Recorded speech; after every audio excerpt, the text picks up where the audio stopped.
201? Yes.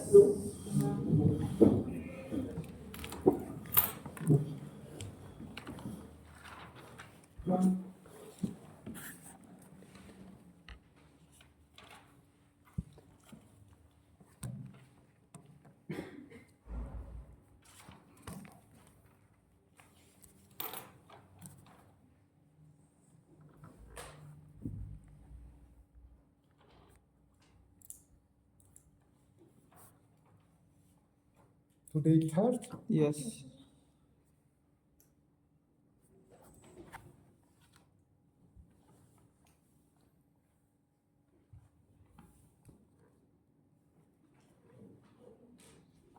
Two students are absent. 1 minute, I put absent from my lecture. I forget to take the register of my lecture. Students give me paper. I mentioned who is present, who is absent. Okay, 201? Yes.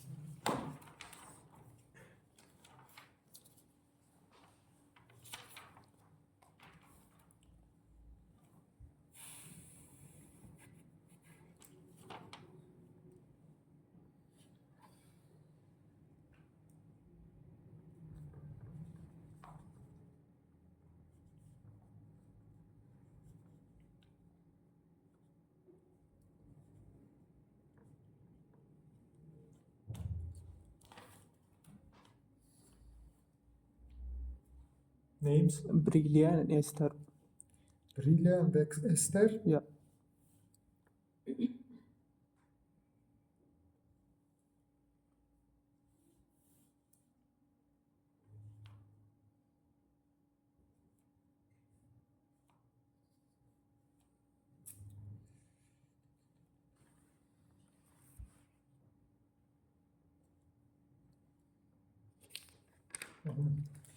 Generally, guys, step by step we come to the finish of all our material from first midterm. Today I will explain for you this last 2 or 3 topics about omotracheal, about the lateral triangle, and SCM region. And this week my experiences show that it gives approximately takes 1 hour, not more. All other times I will be ready to answer your questions, because generally nothing new I will not have to do. I want to remind you that next week you will have your midterm, oral. To not spend big time, I will include it just only 3 questions. 2 will be from 2 regions. 1 will be from 1 compartment operative surgery. I don't know which one. So you will have 3 questions. Let's say each one will give you, if you will excellent, you will answer 3.3, yeah, approximately to have 10. Yeah, so you can simply calculate it and understand, yeah, what is your mark. Don't forget that Monday it is deadline of your individuals.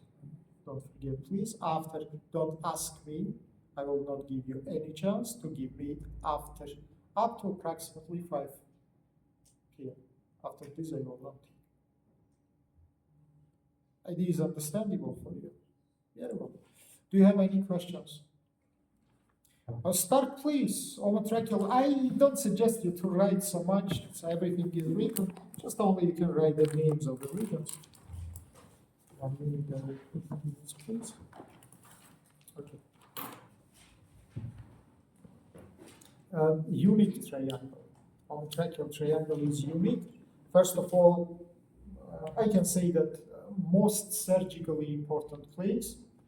From this triangle, you can make access not only to the big vessels. Last time I teach you, yeah, that common carotid can be opened inside of this triangle, but to the majority of the organs. Majority of the organs we open surgically the neck from this triangle. Yeah. Okay, as usually from borders, everything is shown here. From upwards, it is upper belly of omohyoid. From down, anterior margin of SCM. From midline, it is midline. This is the borders, layers. Not only in this triangle, generally in the neck region, the more down you go, the more thinner skin you will see. Skin is very movable, skin is not elastic as usually in the neck region. In the inferior compartments, guys, for the males, as you can see, we can have hairs. Hairs pass by upper margin of the sternum, jugular notch, come to the clavicles, and by the sternum can descend it into the thorax region. This is the dimorphism between the genders. Males have good developed hairs in this region. Again, according to the Russell, according to genetical specificities, we can have more or less developed hairs, but generally we can. Sweat glands, sebaceous glands, very greatly presented in this region. That's why we can have all possible forms of the inflammations, which we studied before. Fat is bad developed. Fat is bad developed, especially in inferior parts. Let's say you have suprasternal depression immediately in inferior compartment of the region, which is show us that the fatty deposition is not so high. But inside of the fat, anyhow, we have the structural units. It is superficial fascia, which is split the fat into two layers. By the way, about the platysma, we need to remember that by midline it was absent. So if you will make, for example, midline longitudinal incision, you will not cut the platysma. You will be between right and left bellies of the platysmal muscle. In the fat, you will see superficial veins. First of all, by midline, we have the midline vein, vena mediana colli, by very unique vein, because all another superficial veins mainly located between first and second fascia. This primary located superficially to first fascia, inside of superficial layer of the fat. But after, near the jugular notch, it's perforated first and second fascia, come to the suprasternal space, and drain into the jugular venous arch. So remember about it. Also in this triangle, you will have anterior jugular veins, which is passed strongly by anterior margin of SCM muscle. 100 times we spoke about it. Primary deep layer between first, second fascia, terminal portion, distal portion, perforated again second, come to the suprasternal, forms the jugular arch, then continues into the retra-SCM, then supraclavicular, and finally supraclavicular drain into external jugular. I think you remember. We have the nerves also, and especially I want to mention the transverse cervical nerve and the supraclavicular nerves. Mainly it is medial. I want to remind you that all these nerves projected from the midpoint of posterior margin of SCM, transverse horizontally to medial triangle, supraclavicular to down, medial one up to the sternoclavicular joint, middle one up to the midpoint of clavicle, lateral one up to your acromion. Let's say this is structures which we have in subcutaneous fatty tissue. First fascia cover platysma, platysma absent in the midline. Second fascia fused with the third one, and starting from hyoid bone up to the point which is 3 centimeters above the jugular notch, we have the white line of the neck. For example, in this picture, partly you can see these whitish structures. Just my blue line is covering this, so it's not good visible, but this is aponeurotical thick structure due to the junction of these two fascias to each other. But from the point which is 3 centimeters up to the jugular notch, they disconnected, separated. Second come to anterior surface of jugular notch, third goes to posterior. They forms the suprasternal space with all content which you know very well. Under the third fascia, we have the infrahyoid muscles. Third fascia cover them and forms the capsule for these structures. Then, deep to the infrahyoid, we have the fourth fascia with 2 layers, parietal and visceral, and between these 2 layers, we have the previsceral space. I want to remind you that this space contains vessels, and this is arteria thyroid ema, which you can see in this picture. And this is the plexus venosus thyroides impar, which is draining to the left brachiocephalic vein. By the way, both these vessels located in space only below the isthmus of thyroid. Above the thyroid isthmus, the space doesn't contain any vessels. It has only fat and loose connective and lymphatic nodes. But below the thyroid isthmus, we have vessels. And if you will make, for example, incision below that level, you can simply damage the mentioned vessels. And it can give the mortal bleedings, as I said before. Under the parietal layer, under the previsceral space, we have the visceral layer of the fourth fissure, which is from the capsule for all organs, larynx, pharynx, trachea, esophagus, thyroid, parathyroid. Under the visceral layer, we have the retrovisceral loose connective tissue, which is between visceral layer and between fifth fascia. Space is interesting and important because and to upwards we have communication to retropharyngeal loose connective and to downwards with the mediastinum. So this is transitor space which is connected upper head and lower thorax regions to each other. Finally, we have the fifth fascia, which is covered the deep muscles, splenius muscles, the scalenius muscles, and forms the prevertebral space, closed space. It's not interfacial because from one side it forms by bone, and from another side it forms by the fascias. We don't call it interfacial, we just call it space. A little bit about organs. Let's review anatomy, histology, thyroid. One of the most important are endocrine glands. Why it's so important? Because a lot of the regulations it performs, starting from the metabolism, finishing by the sexual maturization, brain development, osteomuscular system development. So a lot, heart work, vegetative organs, functional works, rate of the respiration, a lot of the function, sweat glands works, another some endocrine gland works. It is made huge amount of the regulation. How by production of the hormones? It is endocrine gland. T3, T4, you remember. Both these hormones produced from the thyroglobulin and the iode molecules, which is located inside of the follicles. Follicles have this colloidal substance, and follicles surrounded by follicular cells. Follicular cells from this colloid synthesizing these two hormones. Hormones go to the blood, they connect it mainly with the proteins, which is located here, desactivated. And there are the special ferments, which is change the T4 into T3 active form, which is make primary the work of it. Don't forget that inside of the gland we have also parafollicular cells, which is producing the calcitonin, which is antagonist for the parathormone.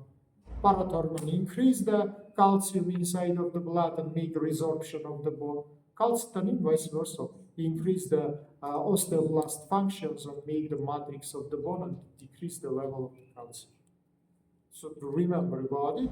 Macroanatomically, gland has two lobes, isthmus, sometimes the pyramidal lobe, which is goes to upwards. Topographically, upper pole reach the level of the inferior margin of the thyroid gland cartilage. Lower poles come up to the level of the fifth, sixth tracheal cartilages.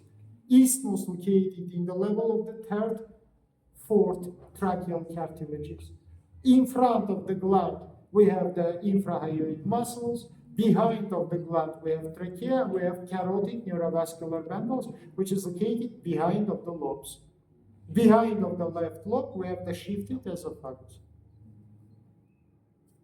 Thyroid, as you remember from anatomy, have two capsules. From outside, it is facial, which is formed by the fibrous, by the visceral layer of fourth fascia. And second, it is fibrous, which is fused with the tissue, and it gives the septum divided into the lobes. Facial capsule forms the fixation suspensor ligament, which we call berry ligament. Berry ligament located approximately in the midpoint of the lobes and fused with the trachea, which is located behind and make the fixation of the thyroid to the trachea. Arterial supplement in the posterior surface between facial and fibrous capsules, we have 4 parathyroid glands, 2 upper, 2 lower. That's why, guys, it's forbidden to remove thyroid inside of facial capsule. You can remove it only inside of the fibrous one to not damage the parathyroid glands. So if you will remove all structures in the facial capsule, parathyroids will be removed with thyroid together. And it will give the heart hormonal disorders in the future. Tetanus, for example, due to the calcium imbalance inside of the blood. Arterial supplement, you know very well. Superior thyroids come from the external carotid, from carotid triangle, they descend. They pass from up to down, from lateral to medial. Finally, they come to the upper pole of the thyroid from posterior surface. Immediately near of them, usually in front, we have the external branch of superior laryngeal nerve, which is go finally to the cricothyroid muscle and make the motor innervation of it as well. And from here, it is entered inside of the thyroid gland. By the way, firstly, it gives the superior laryngeal branch, as you remember, to the larynx. Then it is come to the thyroid and make the arterial supplement of it. The inferior one, much more bigger. It is started from true posterior cervicalis of the subclavian artery, as you remember, yeah? It goes from up to down, from down to upwards, lateral to medial. It is entered inside of the tracheoesophageal groove. Make the supplement of cervical portion of trachea and esophagus. And after goes to upwards up to the level of Berry ligament, pass behind of Berry ligament, not from inferior poles, but from midpoint. Enter inside of the thyroid and make the arterial supplement of the thyroid one. For the isthmus, as I say, in 20% approximately, we can have thyroidedema. Here, as in picture, you can see from brachycephalic artery, or can be from aortal arch immediately. What about it? Speak about high pressure inside of it. You will damage it. By the way, it doesn't fuse with the parietal and visceral layers of the fourth fascia. If you cut it, it is just descended into the superior mediastinum. Simply can be ligated because superior inferior is more than enough for supplement of the isthmus. But if it is present, you must make revision of the space.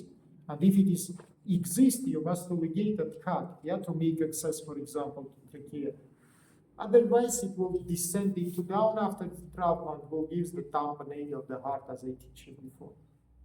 Venous drain also not complicated, you know, superior, middle, inferior. Superior and middle immediately drain into your internal jugular. Inferior joint to each other forms plexus venosus thyroideus impar inside of the previsceral space, which is drained to the left brachycephalic. I think it's not hard. About trachea esophagus, nothing to say. Trachea, it is the inferior respiratory pathways. Trachea started from the level of the C6. Trachea descended strongly from midline, from up to down, and from superficially to the deep. In the level of the jugular notch of the sternum, it is entering to the thoracic inlet and goes to the superior mediastinum.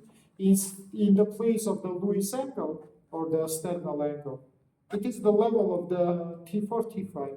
Trachea is bifurcated, it forms two main bronchi. By the way, this is the level of the border between superior and inferior mediastinum. Remember. Trachea has semi-cartilages. From in front and from sides, it is cartilaginous structure. From behind, the membranous structure. Between cartilages, we have the smooth muscular fibers. Generally, trachea has three layers. It is the cartilaginous muscular layer, submucous layer, and the mucous membrane. Trachea supplied by arteria thyroideae inferior. Trachea is innervated parasympathetically by nervus laryngeus recurrens. By the way, nervus laryngeus recurrens also innervated thyroid gland. Nervus laryngeus recurrens originated from thoracic part of the vagus. As you remember, right and left is not symmetrical. Right is surrounding the right subclavian, left is aortal arch. They come inside of the tracheoesophageal groove, goes to upwards innervated tracheoesophagus, come to thyroid from inferior pole, gives the branches to the, not Berry ligament, inferior pole. Usually it's located in front, sometimes behind the inferior thyroid artery. That's why then you make ligation of the artery, you must be careful to not damage the nerve. You know how previously we check is it damaged or we make the local anesthesia, and then we ligate the artery, we ask the patient to speak. And then you listen some violation of the voice, it means you press the recurrence laryngeal also, because terminal branches reach the rima glottis, and they innervated the vocal cords below the rima glottis, because above we have internal branch of the superior laryngeal nerve. It is the cervical branch of the vagus. Laryngeus recurrens, it is thoracic branch. Esophagus, it is muscular structure. Instead of two, it has three parts. Instead of the midline, it's more shifted. Usually students say, why it is shifted a little bit back? To answer in this question, you must have elemental anatomical knowledge, because your stomach is also not midline structure, not cardio. Your stomach located left. Let's say this tube will pass not strongly by midline, but will pass a little bit shifted in the left side. If you will provide it midline of your body, 3/4 of your stomach will be left to this midline. Only 1/4 will be right to this midline. That is necessary to understand and imagine. By the way, today I read the lecture which you listened in the Monday about thorax, and I mentioned that thoracic cavity is smaller than the wall, but abdominal cavity is bigger. That's why a lot of abdominal structures located behind the thoracic cage. Friends, look at my 2 fingers. My right finger shows uppermost point of the right cupula of the diaphragm. Then you make expiration, it is come to this point. Do you know which point is it? It is 4th intercostal space by middle clavicular line. Left uppermost point come to the 5th intercostal by the left parasternal line. That's up to this point, friends, up to here. You have abdominal compartment, not the thoracic. Why we cannot normally palpate the liver? Normally it means if we don't have hepatomegaly. Because normally inferior margin of the liver coincide with the costal arch. But for children it is little bit another. You know, the children's liver by the size according to the body is bigger. Because embryonally, as you know, it has hematopoietical function, that's why it is bigger. Then the function is loose postnatally, but anyhow, the big size of the liver is kept up to approximately 12.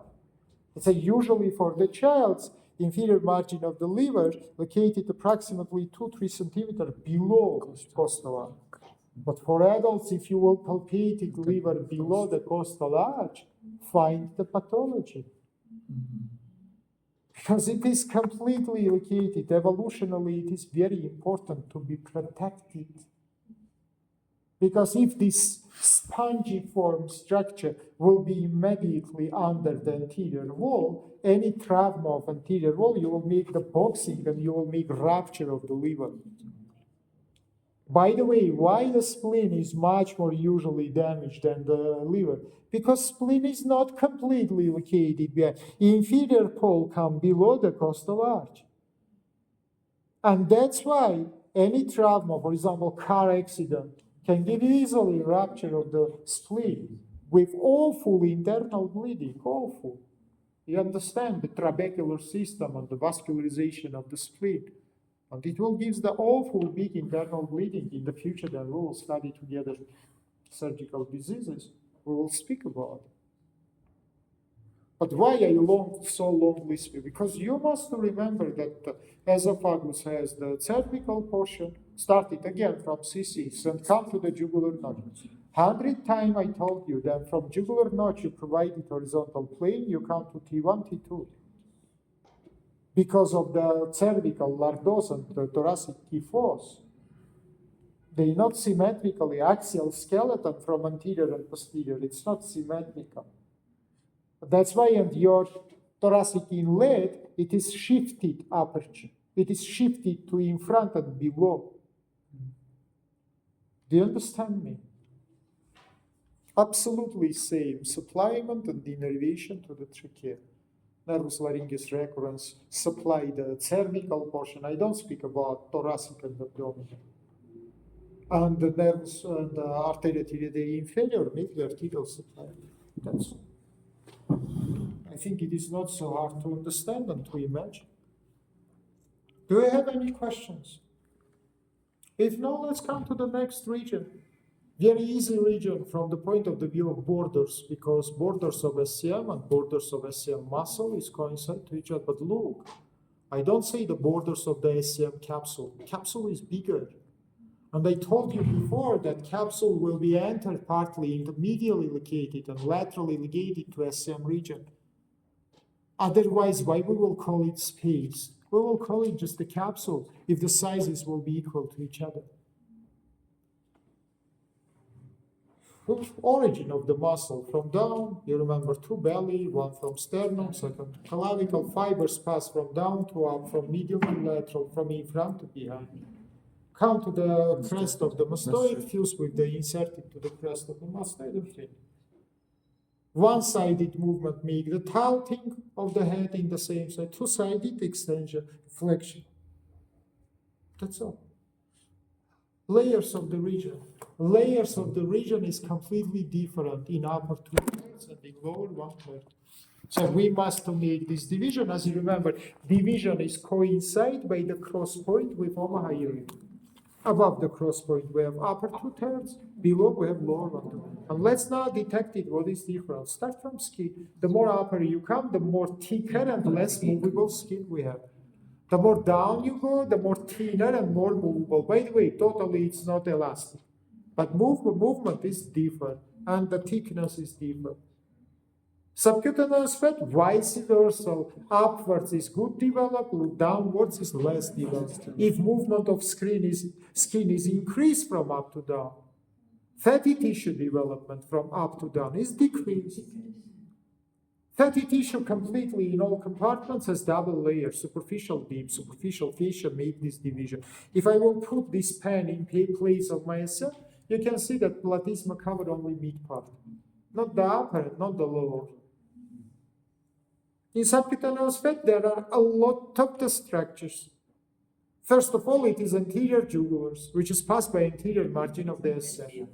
Second, it is, again, I will put it here, and now by my markers, I will try to modulate it for you, external jugular. Yesterday, when I read for you the lecture about surgeries, I told you that for vagosympathetical blockade, you put your finger in the midpoint of posterior, press it before injection to dislocate the external jugular, because it is cross your SCM muscle approximately in midpoint. Then you remember it is distended up to the midpoint of your clavicle, enter inside of the suprasternal space, supraclavicular space, then perforated third, fifth, and drain inside of the subclavian vein. Don't forget about nerves. All branches of plexus cervicalis come to the fatty tissue in the same point, midpoint of posterior margin of SCM.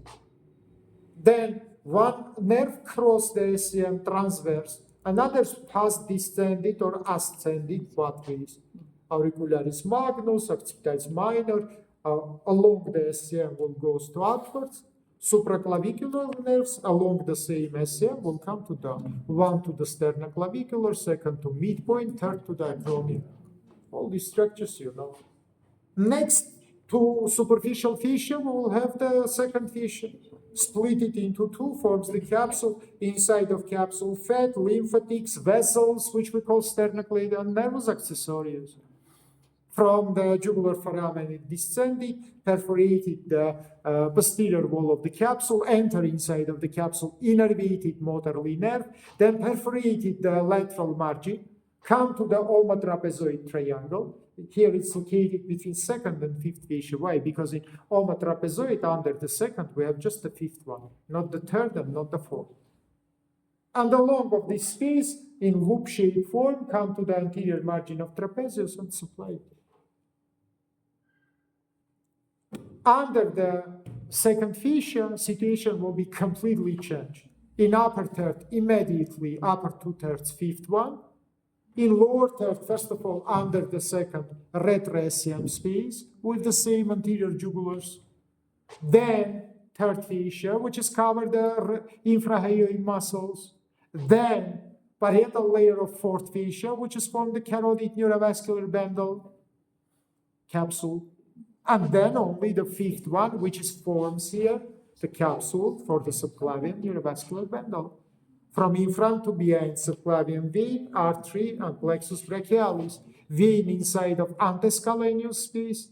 Artery partly in scalenovertebral triangle, partly in interscaleneus between anterior and middle scaleneus. And plexus brachialis above and behind. In that level, you remember three chords. Remember, please, guys, all anatomy, which you studied before.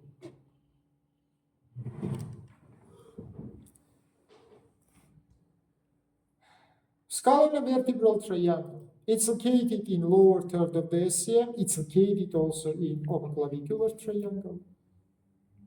8-1 or 9-1, I don't know. This is 8. Let's open the 9 also.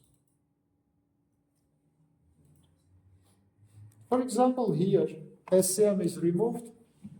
We remove skin, fatty tissue, all fascias up to 5th one. And under the 5th one, we see the deep muscles, long muscles with splenius, which is located near the vertebra, and the scalenus muscle, anterior and middle. You see the C6, transverse process has protrusion, which we call tuber caroticum. This place of the junction of by the insertion of your anterior scalenus, by the way. And attract your attention into this triangle. From medially vertebra with long muscles, from laterally interior scalenus muscle, from downwards it is apex of the lung, which is covered by cupula of pleura. I want to remind you that apex of your lung located 1.5 centimeter up your clavicle, the cupula of pleura located approximately 3 centimeter up to your clavicle. It is the highest part of the parietal pleura.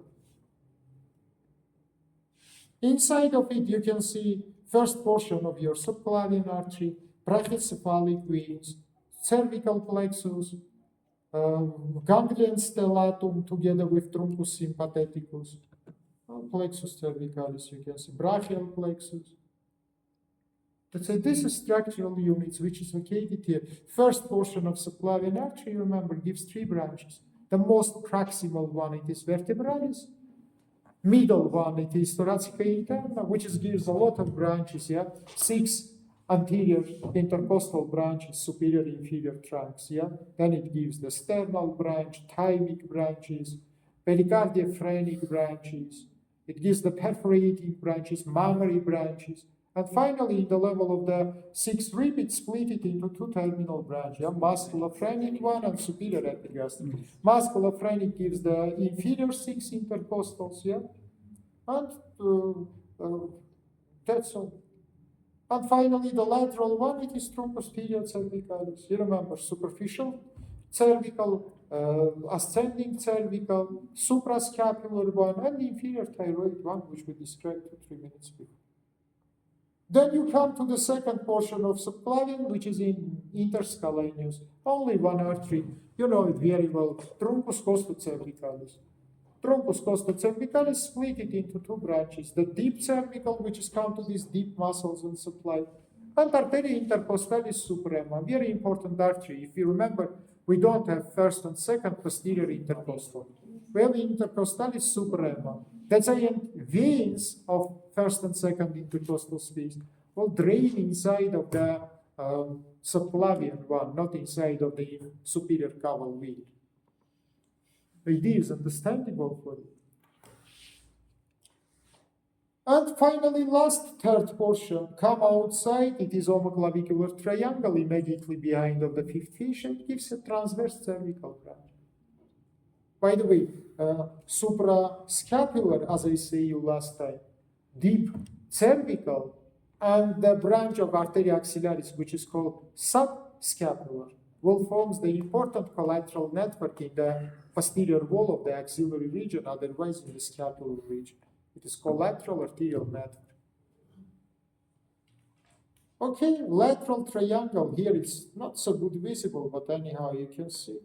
From in front, posterior margin of SCM, from behind, anterior margin of trapezius. Inside of it, you can see inferior belly of omohyoid. It's divided it into omotrapezoid and omoclavicular.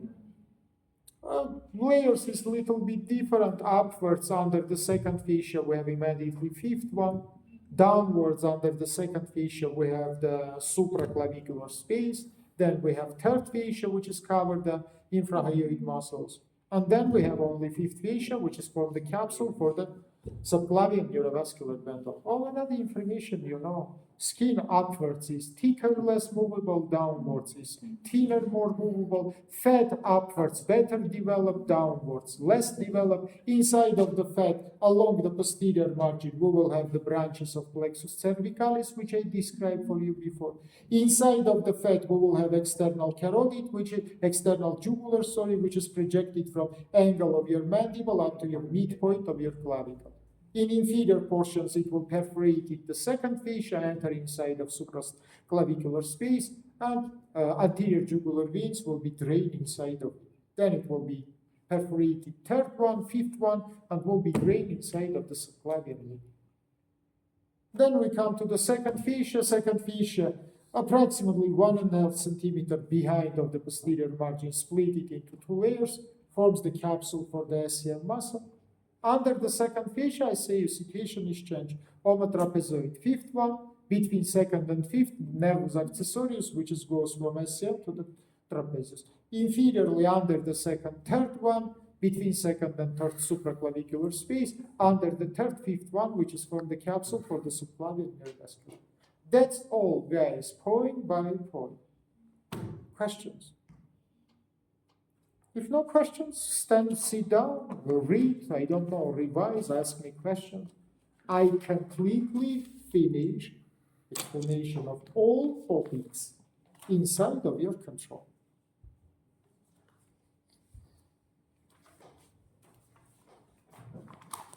Approximately, as I say, you 1 hour.